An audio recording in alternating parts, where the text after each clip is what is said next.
In 2007, then-Governor Jennifer Granholm challenged the owners of Dowding Industries to develop a way to make wind energy more affordable. The Eaton Rapids-based manufacturer and steel fabricator has installed a new mill it expects will dramatically cut the production time. Dowding owner and CEO Jeff Metz says one of the main parts of a large wind turbine is the blade hub. Those hubs are 20 tons, so 40,000 pounds. They're a very large component, and people are not used to seeing them. When they walk in, they look at it, they're really surprised by the size of it. So you have issues that you normally wouldn't have on components that are small. Just moving it around, you have to understand, how do I rig it? How do I move this from point A to point B? So they're very, very large parts. Metz says it takes a lot of time to move a 20-ton hub, and the standard milling process requires the hub to be moved several times in order to drill hundreds of holes.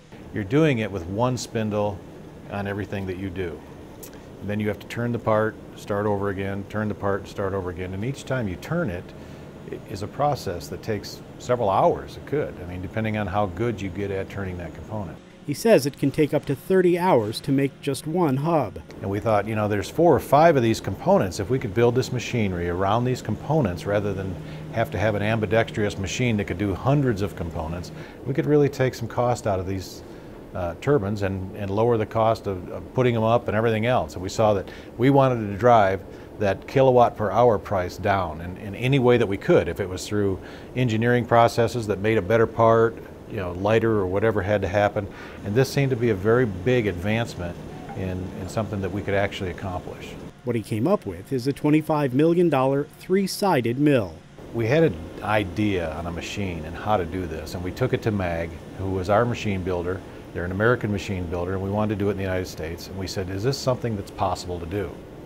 They did some testing, some analyzing of what our idea was, and they came back and they said, yeah, this is something you could do, and you could actually machine this part in about 4.5 hours. So it was a dramatic change to what was already in the marketplace. Metz says he hopes to eventually get the process down to 3 hours to further cut the cost of the turbines. For WKAR Public Media, I'm Rob South.